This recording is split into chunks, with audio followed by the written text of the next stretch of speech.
Good day, good afternoon, good night. How you doing? This is MCM and you're listening to You're Probably Right. Today we are going to have a serious conversation. Well, maybe not a serious conversation, but there's going to be a serious talk happening here. Now, of course, I'm only doing the talking, but just stay tuned.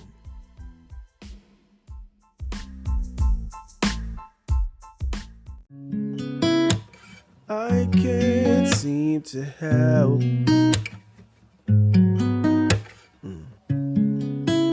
It's like you cast a spell. I'll keep loving you. You don't love me too. But I won't cry. I'll just sing a lullaby.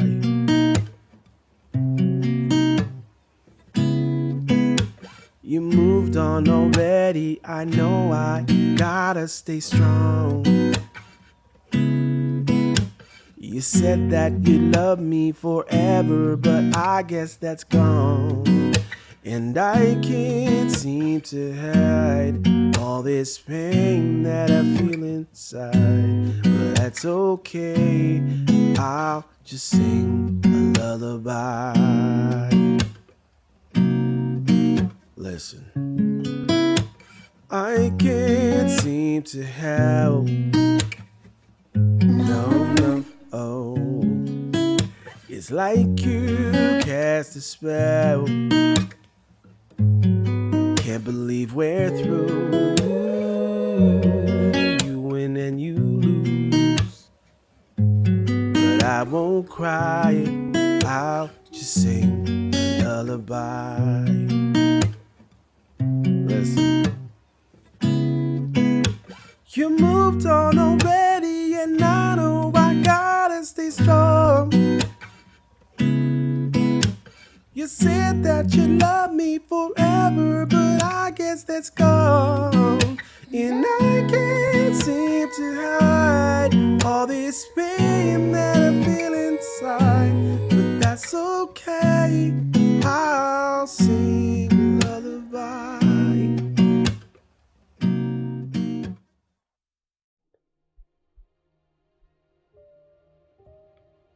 Hey, what's up, y'all? It is me again.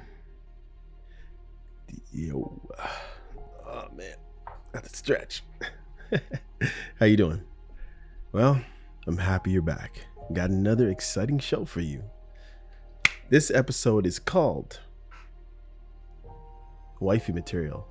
The 15 Things That Make Men Stay. Episode 207. Bit my tongue. All right. Talk too much, I guess. Ladies, let's cut through the noise. You've heard it all before. Men are simple. They only care about looks. They always want one thing. They just want someone who cooks and cleans.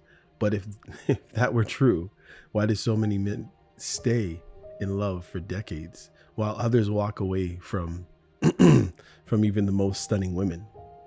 The reality is, men know what they need in a woman, but they don't always know how to explain it. Some might not even be fully aware of it themselves.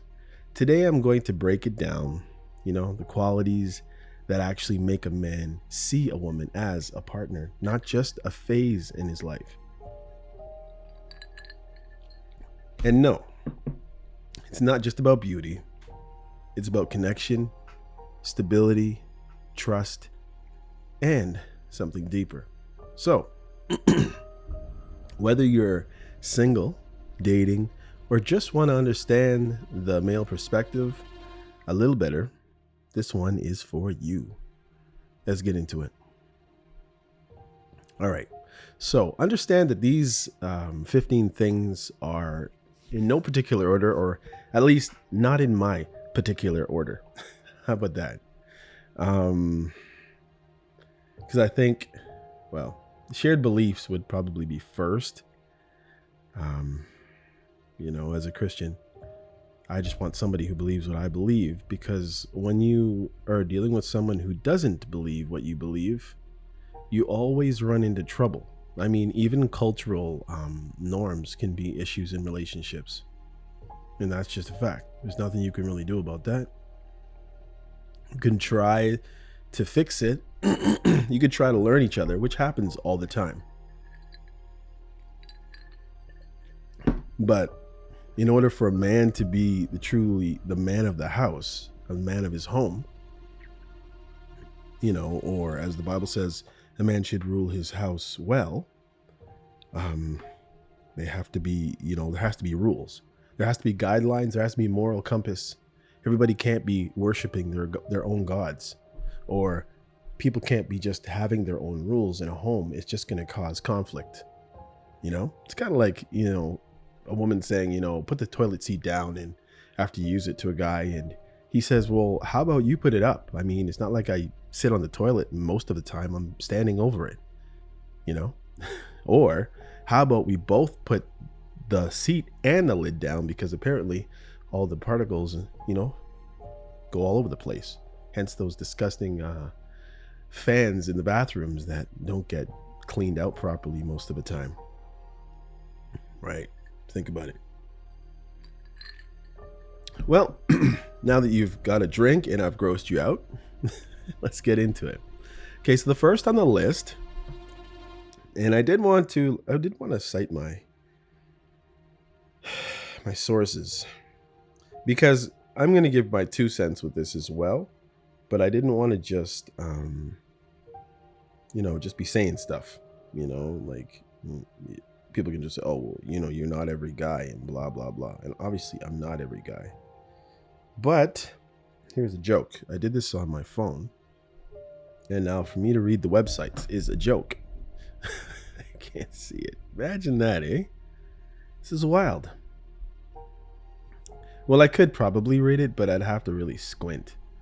And I'm not trying to kill my eyes for nothing. So I'm going to just go back over here. And I'm going to just give you the sources as much as I have. I don't have that many sources, really.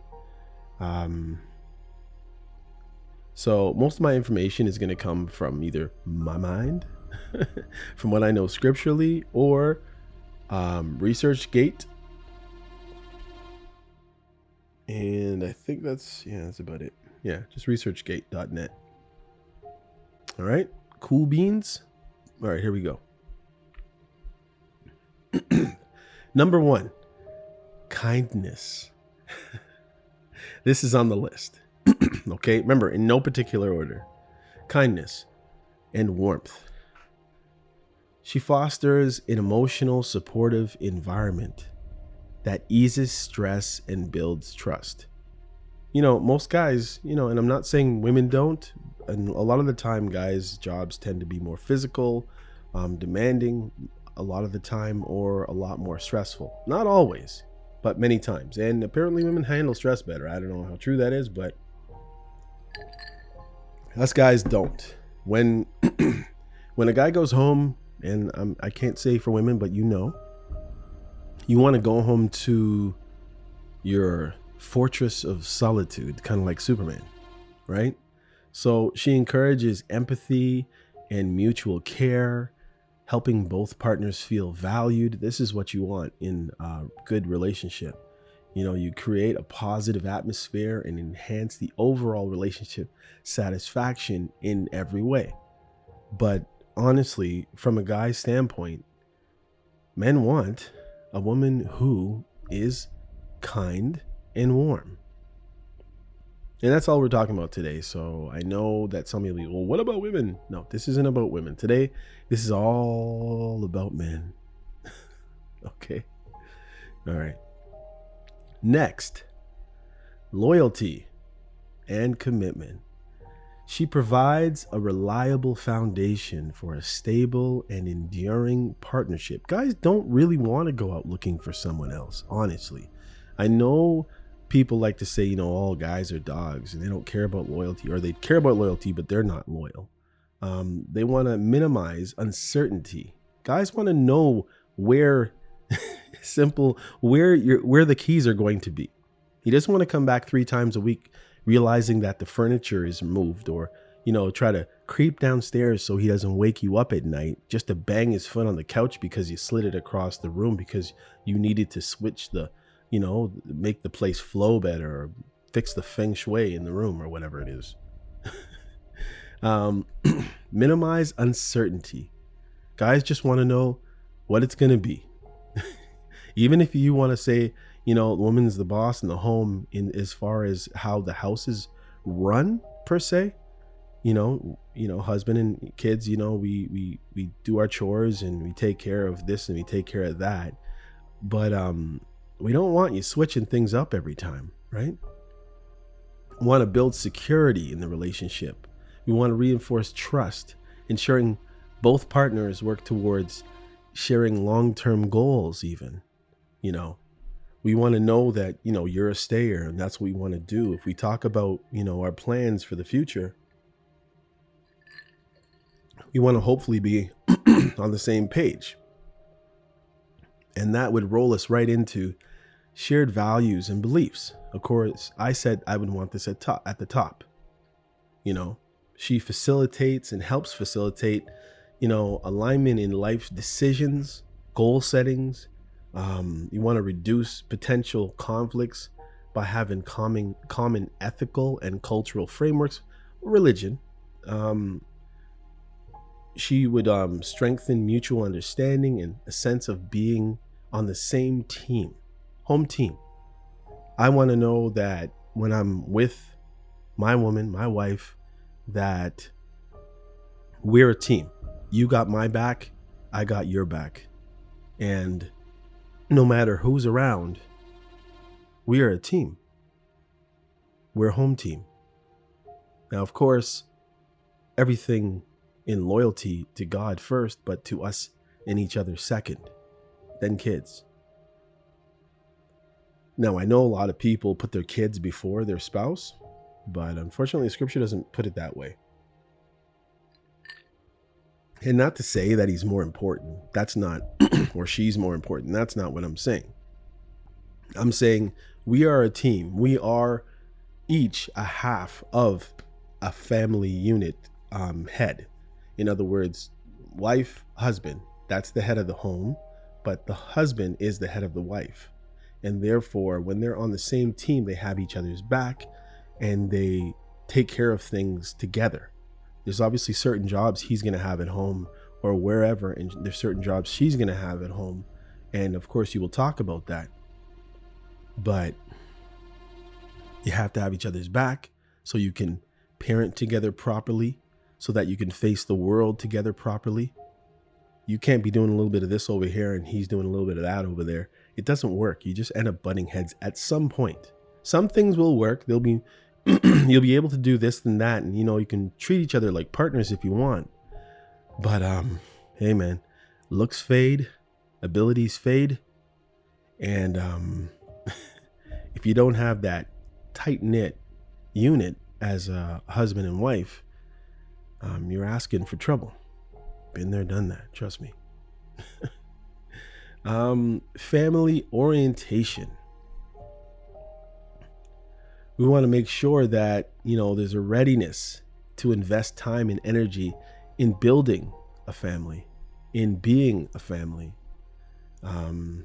She enhances compatibility for future child rearing, or, you already have kids, you're trying to make sure that you're still rearing the kids good, and you're sharing in your domestic life. You have plans for your home and around the home. Not to exhaust one another over it, but this is where you dwell, so you want to be comfortable.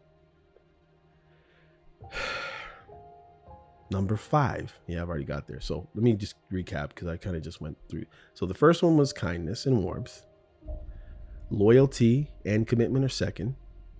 Shared values and beliefs, third. Now, the reason why, the Bible says, right, as a Christian, this is who you're talking to, and I always talk about is, I'm not a professing professor of anything, but I am a professing Christian. I always say that.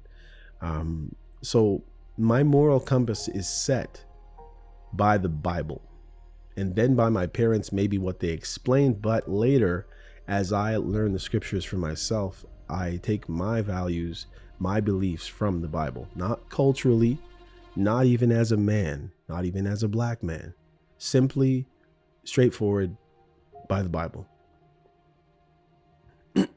Fourth, family orientation.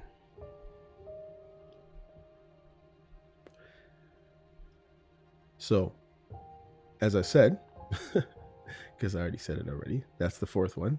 Yeah, I don't have to say that. Number 5, emotional stability. Now, obviously, a guy can't demand that she's emotionally stable. And, the jury's still out on a lot of different emotionally charged situations that happen every month, right? Supposedly, right? Like some people don't seem to have the same situation as others. So I know that all women are different.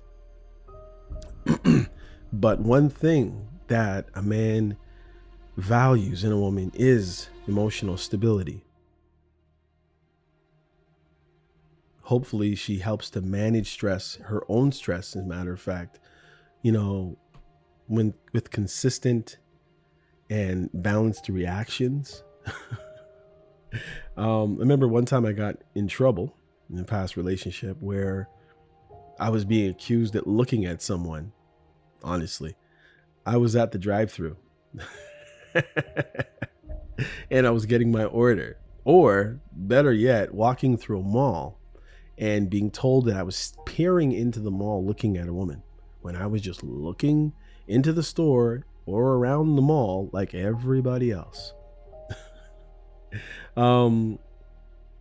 Hopefully she would contribute to a calm environment that supports problem solving during conflicts, not present the problem. I don't want you to fix the problem. I just want you to listen to the problem and we can just sit in it. I understand that sometimes you just want to tell about what happened to you in the bad situation and you don't necessarily want the guy to try to fix it, but I'm sad to tell you that that's what guys do or guys try to do. Okay. We're not all perfect and we're not all handymen, but if the washer is broken, we might try our hand at it depending on the price of it and depends on how technically savvy we are, or depends on how technologically advanced the thing is. Obviously the more manual the better for us if we're trying to fix it. But we do want to hear you out. And, sometimes we have faults as far as being able to hear things out without trying to solve it. And of course, as soon as you're ready, we'd love to solve the problem. But we definitely don't want to just sit there in miserableness, because a lot of the time when somebody is miserable in a home, it just sucks the whole every person, everything in that home into this void. And it's like a cloud sitting on you. No matter how beautiful your atmosphere in the home is, how beautiful your family room is, or how big your TV is, if somebody is miserable, it just sits on everyone in that house. And it affects everything. It affects your relationship with you and your kids. It affects your job. It affects your intimacy. It just affects the marriage totally. So you want someone who's emotionally stable and someone who promotes a secure base from which both partners can grow individually and together. Next, intelligence. Yes, we do care about your intelligence. We don't necessarily want you smarter than us, but sometimes it pays off when your wife is smarter than you are. In certain ways. Not when you're tricking us, just when you're smarter. And I know most women think they're smarter. But anyway. I was going to say, regardless of the size of our ears, because apparently that shows how smart we are. Although, Prince Charles has some pretty big ears, but he seems like a dummy. I mean, look what happened with him and Di. Anyway, just moving right along. Intelligence, yes, enables engaging and meaningful conversation and shared learning experiences. So we do want to share and learn together. We do want to have nice, intelligent conversation. We want to maybe see a problem, talk about it, discuss it. Maybe we even disagree about something, but we want to be able to have conversations about stuff we disagree about. And we want to both be able to put our points, our reasons, and, in debate situations. And when you've clearly lost the debate, there's nothing wrong with saying, oh, you know what? I never thought of it that way. You're right. Man, there's nothing wrong with a guy doing that as well. This thing where husband and wives are always, and it seems like it's like social media. It's crazy. It's like there's a male and female war. And that's why all that stuff happened, right after COVID, where everything just got flipped and the whole world seemed to turn upside down. And there were various people in women's sports and all kinds of stuff was going crazy. And there was nobody to fight for anybody. And you couldn't even define what a woman was or a man was. It was just crazy. It started with all that race baiting and all that stuff. We're one race, many shades, but we're all one race. Different shades of brown. They're really, black people aren't even black. They're brown. Indian people, they call themselves brown. They're brown as well. They're just a lighter shade. And some of them are darker than I am. So what do you think? And white people, sad to say, you're not white either. You're just another shade of brown. Just very, very light. But anyways, moving right along. Aids in navigating life complexities and making thoughtful decisions. Won't spend all the money in one place. Won't run up the credit cards just for the sake of it, just because you wanted to get a new thing or was bored or needed to do some shop therapy. Hey, do your shopping therapy at the dollar store if you really need to just go grab some random stuff. And the dollar store ain't even that cheap anymore. So anyways, still on intelligence. Enhancing problem solving skills and adapting with the relationship. So, you will learn something. I will learn something. We will learn stuff. And hopefully we'll put that in our toolkit and move life along in an intelligent way. 8. Of course, it's way down at the bottom here. It's not the bottom, but yeah. Physical attractiveness. Let's be real. Every guy wants a beautiful wife. What he deems beautiful. It might not be what a magazine cover or what TikTok thinks or Instagram thinks. Not every guy wants butt implants on their wives or breast implants or fake eyelashes or fake hair or fake nails. I can honestly tell you, most of us hate that stuff.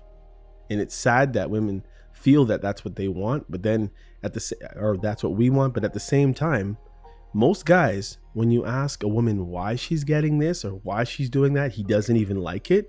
She'll be like, well, I'm doing this for me. It's like, okay, no man on this planet believes that. Just saying. So decide who you're doing that for, but we don't believe you when you say that you're doing it for yourself. Because yourself isn't the one that's going to be complimenting you while you're walking down the street or staring at your, this, that, and the other. Just being real. All the liberal gloves are off here. Just giving you the real deal. So, physical attractiveness acts as an initial, signal of health and vitality, obviously. Reinforces the biological cues related to reproductive fitness. But of course, if you're already done having kids, you're not really worried about reproducing again. But hey, if she looks like she could still reproduce, amazing, beyond the years. It also can boost her confidence and maybe his confidence. So what his wife looks like, I don't know. Mutual appreciation. But of course, people will say what's good for the goose is good for the gander. But listen. We can, gravity is a thing and it's going to pull stuff down. That's just the reality. And if you eat too much and you don't exercise enough, you're going to have a lot of weight gain. Yes, you can work on it separately or you can work on it together if it makes sense. So not everybody can work out together, right? You have a guy who needs to bench press 200 90 pounds and a wife who maybe can bench maybe 30 pounds sometimes.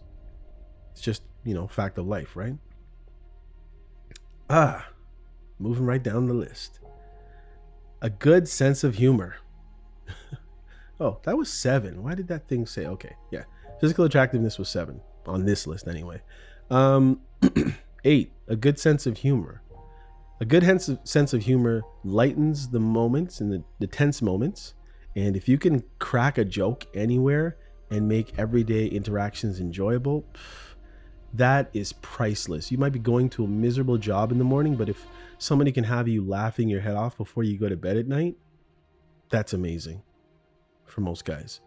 It also encourages a playful connection that can deepen intimacy over time, right? If you both trip down the stairs like we've seen so many times on different social media platforms and just laugh it off, maybe you dropped a whole bag of sugar on his head as you're coming up the stairs or something like that, and it turns into a joke, not a screaming match, right?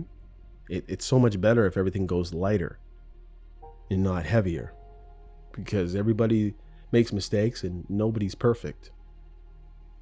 So also a good sense of humor helps both partners cope with life challenges. As I was saying, sometimes you have a miserable job, or sometimes you have a really good job but a miserable boss or overseer. And just the fact that that you're coming home to somebody who's joyful, who loves to laugh, who wants to make you laugh, it makes life so much more wonderful. And the Bible even says laughter is like medicine to the bones. Yeah, it says that. Number 9, supportive. Let's be honest. Most guys, I know women will say, I'm not your mother. We get that. But who has nurtured us most of our lives? Who do women like to nurture more than their sons? Maybe some would say their daughters. But the bottom line is, if you can have a beautiful wife who can be supportive and loving like your mother at the same time, what else can you ask for? Maybe you need a back rub. You can give a back rub. She can give a back rub. Maybe she'll draw a bath for you or cook your favorite food, or, maybe you cook her favorite food. But supportiveness, it demonstrates genuine interest in each other's personal and professional goals. And thinking about professional goals, being honest, if I could afford a job that my wife didn't have to work and would allow her to work or be at home, just taking care of business at home, I would love that. Unfortunately, the way that society has been set up, there's probably like 13% of households. I don't even know what the percentage is. Maybe you can Google it. But there's not a very high percentage of households where the wife doesn't need to work or bring in some sort of income somehow. It's sad because most of us would prefer that. And maybe you do need to move off the grid to be able to do that. Maybe you have to move out farther just so you can afford for her to do that.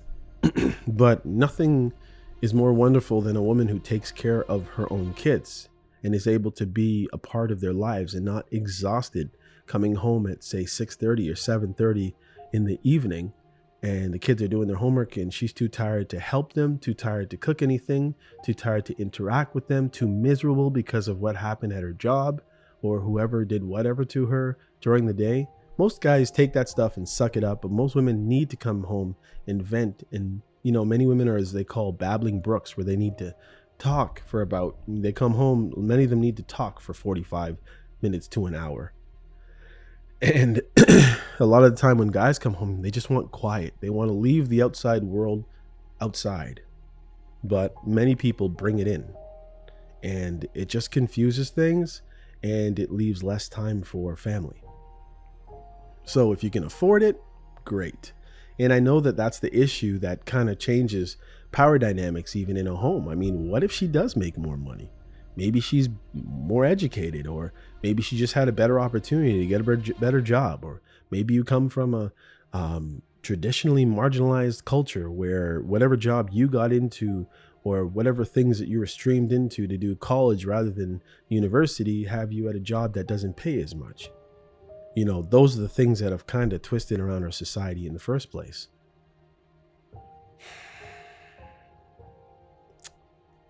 Effective communication. Wait, let me go back. I don't think I read all this. Hold on. Okay. Supportiveness. I'm still on supportiveness. Supportiveness creates an environment where both partners feel encouraged and validated, and also strengthens the bond by showing readiness to help during tough times. So everybody wants, again, a supportive woman. He doesn't want his mom. He just wants a woman who is or has motherly tendencies. Yes, we want to be the boss, but we want her to take over in some areas as well. We don't want to have to force everything and do everything and dictate everything, every last thing. At least most guys don't. I know that women think that guys want all the power and all this stuff, but no. And we don't want to compete with you at all.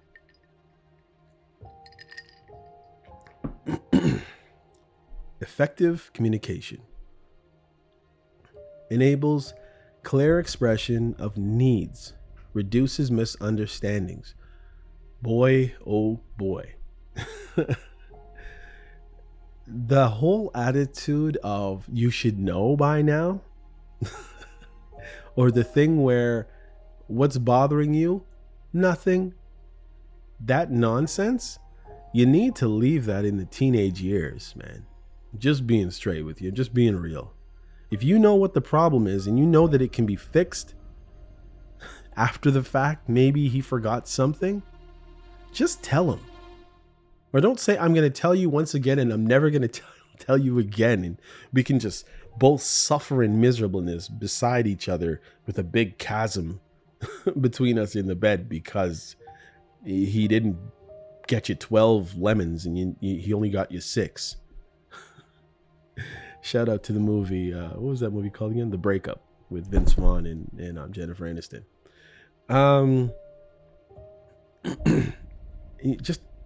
Just clear expressions of needs. Please, you like it that way? Tell me how. Show me how. The way you want it, that's the way I want to do it because I want you to be satisfied. And nobody wants misunderstandings. There's just no point. Anytime you leave little wedges in between you and your husband, you or your wife, that's where the devil can run away with your situation. That's where the devil introduces people to draw wedges between you two. You want your marriage to be as close as possible. Not smothering. That's not what I'm talking about. But literally, I want to know what your needs are, and I'm going to do my best to fulfill those needs. If you need more, emotional support, if you need a more caring, loving dude, and you just need to show him and teach him how. It's not one day you did it, or the old thing where, well, when we were dating, you used to know. Well, he forgot, so show him now. Just being real. Like, it's what you want him to know. But a lot of guys forget things. And I'm assuming women forget things too, right? So if you know that he used to do something, he lost track of it, he forgot himself, he was on the hunt before and now he has you. So a lot of the stuff that he used to do, after a while, maybe it's not expected anymore and it just slowly sloughs off. And sometimes he needs to pull up his socks, but sometimes you need to show him how to pull his socks up in certain areas and stop leaving everything to ambiguity and guessing and guesswork. Because I'm sure sometimes he'll guess right. Sometimes he won't miss this or miss that. And sometimes he will. And there's nothing wrong with giving him a heads up. Being open and honest and not this guessing game that guys always have to play to get it wrong and then see the look on your face. Like, guys don't like it.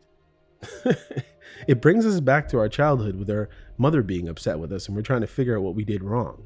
It's just not fun. And just to make somebody squirm and feel uncomfortable in their own skin just because you are miserable and you don't want to fix it is crazy. I'm just being straight. You're not crazy, but doing that to someone you say you love Doesn't make any sense. I understand you've had to tell him 4 or 5 times, and you might have to tell him 6 or 7 times. And hopefully he'll get it at some point. Maybe he needs to write it down somewhere. I don't know. But be loving, be supportive, have a good sense of humor, have some humility even. Getting worked up just talking about this. Effective communication also facilitates timely conflict resolution and mutual problem solving. That's what I'm saying. We want it in a timely manner. He shouldn't be trying to figure something out for 2 weeks when you could just tell him. It's not going to make you feel better if one day he guesses right. Work together. You are bone of his bone and flesh of his flesh. You are his helpmate according to Genesis in the Bible. God created woman for man because the Bible says in Genesis that it wasn't good for man to be alone. You understand how I have the scriptures? I'm not just making up my own chapters in my own books of the Bible. It's there. You understand? In the beginning, God created the heaven and the earth. That's what Genesis says. You understand? So when you always have something to go back to, like the Bible, there's no ifs, ands, or buts. There's no squirming around what is right, what's wrong. It's all there. You understand? In those 66 books. Okay. Moving right along. So I was going to say 7. 11. Responsibilities and reliability. Oh, let me pull this thing over here. All right, we're in good time. Good. Responsibility and reliability instills confidence that commitment will be honored consistently, right? Commitments, right? As I said before, and I haven't really got into it yet, but when you're in a marriage, your body is not your own. His body is not his own. Whatever she would like to do, it's up to her with your body, guys, and vice versa. Whatever he would like to do, it's up to him. It says the bed is undefiled. Anything goes in a marital bed, according to the Bible again. And of course, it didn't say that. It's talking about responsibility and reliability. But I'm just saying in commitment, if you've come to the agreement that you're going to do this or he's going to do that, just being reliable with commitment makes a big difference and eases stress for everybody. Responsibility and reliability contributes to the smooth running of daily life and joint decision making. Now, of course, you're going to make decisions together, but there are going to be some decisions that he is going to make for his family because that is his position.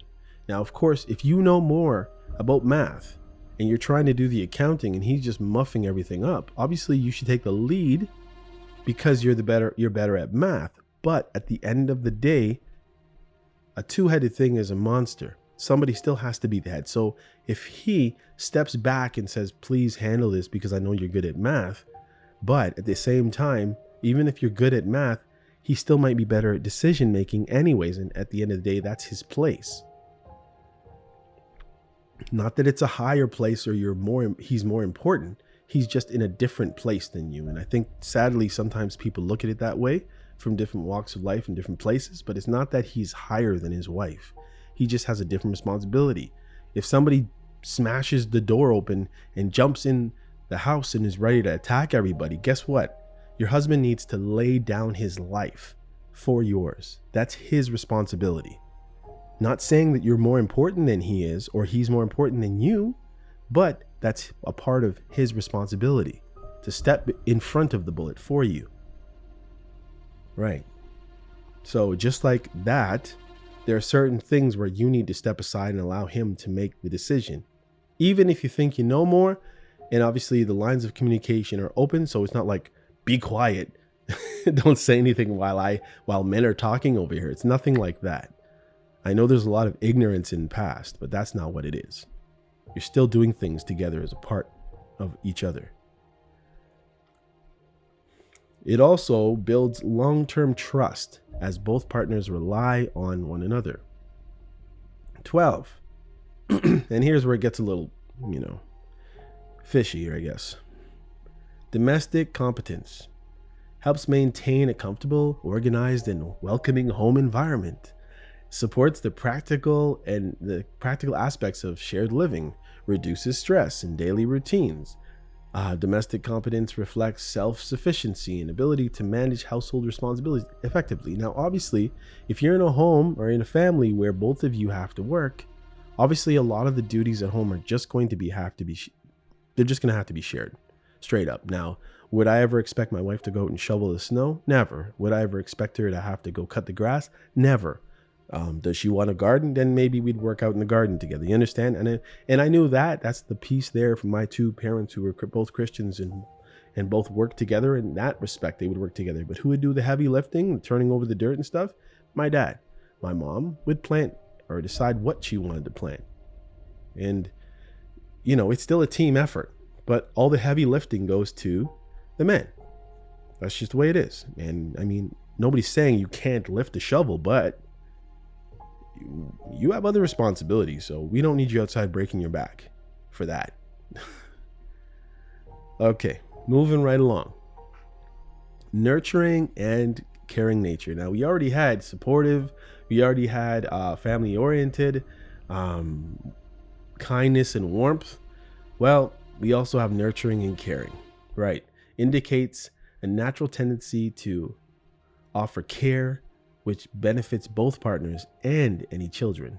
Also, nurturing and caring contributes to caring and nurturing contributes to a warm and secure atmosphere. Nothing like having your spouse just rub the top of your head or rub your back, or those things are so important beyond sex. Now, I know I haven't talked about that at all, but I have sprinkled it here and there. But you know what? There may come a time when that's not even available for whatever reason. So all of this stuff will support that stuff. And I can't say I'd put it at my top of the list, or maybe I wouldn't put it at the top of my list. But I don't know what happens when you're 80. Like, maybe it's not. Maybe these things all shift around from year to year, So, nurturing and caring nature signals readiness to invest in emotional and practically in well-being of the family. So you need that. Women are supposed to be nurturers, caring, and not to say that husbands aren't supposed to be nurturing and caring as well, but it's always been said of a woman who deals with her home that way. A husband wants to be respected more than he wants to be loved, but he wants to be loved as well. And that nurturing and caring personality goes a long way to softening even his will. Even if you want to be able to get your husband to do what you want him to do, be more nurturing and more caring, not fighting with him and squabbling with him and trying to prove that you're right over him. That doesn't do anything but embarrass him and make him feel stupid and feel worthless. You're not trying to compete with the guy. Maybe you're smarter. Woo, great for you. But he's still your husband. So you want to prop him up a little bit. Sometimes we have low this and low that. Maybe not self-esteem, but other things. And we want to know that we are adequate and we are handling business how it needs to be handled. We're not perfect and we need to work on things as well. But it's one of your jobs. 14, moral integrity. Hey man, don't leave. Don't step out on the relationship. Don't be talking to random guys around, all kinds of stuff that you're not supposed to be talking to them about. And that would be, of course, on us as well. But moral integrity builds a strong foundation of trust through honesty and ethical behaviors. And guys are always trying to conquer other guys' women. That's just how it is. And the less available you are to those who would try to do so, the better for your marriage, right? Don't be texting guys or have guys having your phone number. Maybe you get together, maybe you get married. When you get to married, maybe you need to change your phone number and give it to all the people who are supposed to have it. And those hanger-oners or those old boyfriends don't need to be able to contact you anymore. That's just the way it is, right? Just like old girlfriends shouldn't be contacting him, right? Now, obviously, if you have if you have children already, because you're older and, you're getting in a relationship, new marriage or whatever it is, obviously the kid's father still has access, or your kid's mother still has access to the kids, or may have to talk about rearing the kids still. But at the end of the day, everything is open and clear with the new wife or the new husband. So your moral integrity is not compromised in any way by anyone, right? It also encourages consistency in decision making and relationship conduct.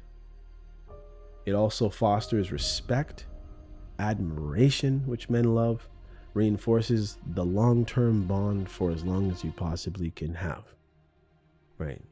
And lastly, shared interests and hobbies. Now, it's way down there, and it probably should be there, because I don't really care if she doesn't like football. It's cool if she learns the rules and she wants to watch it, or maybe a basketball game, or maybe she wouldn't mind just taking a ball to a court and shooting a few hoops and getting a little exercise that way, or maybe she likes to walk, and I don't really love to walk that much, but if I can walk too and, accommodate, for what she would like to do, that's good. The more stuff you can do, the better your relationship will be. It's not you need to have this separate and you need to have that separate. If you have friends and you want to keep up those friendships, sure, but they shouldn't be forced on anybody, nor should you be looking outside of your home for all of these different things when you have the most loving individual you're probably going to meet inside your home.